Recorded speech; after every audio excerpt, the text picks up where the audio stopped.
কয়েকটা বিষয়ে পরিষ্কার বার্তা দিতে চাই। আজকে ছাত্রলীগকে নিষিদ্ধ করে রাখা হয়েছে, 15,000 শিক্ষার্থীকে শাস্তির আওতায় নিয়ে আসা হয়েছে, 5 লক্ষ শিক্ষার্থী শিক্ষা কার্যক্রমের বাইরে, কয়েক হাজার নেতাকর্মী কারাগারে, মামলা দেওয়া হয়েছে কয়েক লক্ষ নেতাকর্মীর বিরুদ্ধে, হত্যাকাণ্ডের শিকার হয়েছে অনেকে, মব সন্ত্রাস সহিংসতার শিকার হয়েছে লক্ষাধিক নেতাকর্মী।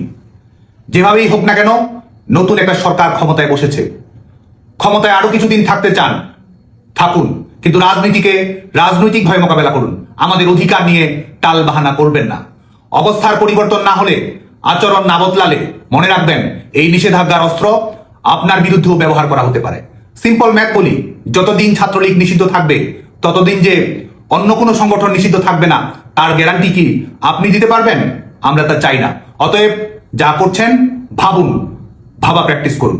2008 থেকে 2024 ছাত্রদল নিয়মিত কর্মসূচি দিয়েছে, কার্যক্রম পালন করেছে, সংবাদ সম্মেলন করেছে, সভা সমাবেশ মিটিং মিছিল করেছে। ক্যাম্পাসে রাজনৈতিক সহাবস্থানের ঘাটতি থাকলেও সামাজিক সাংস্কৃতিক কর্মসূচি, পরিবেশ পরিষদের বৈঠকে সবার সাথেই দেখা সাক্ষাৎ হয়েছে। রাজনৈতিক সংকট থাকলেও শীর্ষ পর্যায়ের নেতা থেকে সকল পর্যায়ের কর্মী পর্যন্তই নির্বিঘ্নে একাডেমিক জীবন কাটিয়েছে।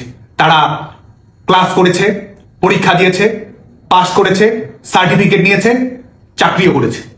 কিন্তু আজকে বাংলাদেশ ছাত্রলীগের প্রত্যেক নেতাকর্মী এর প্রত্যেকটি অধিকার থেকেই বঞ্চিত।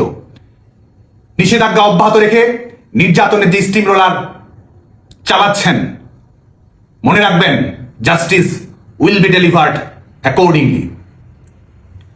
আমরা সামনের দিকে তাকাতে চাই।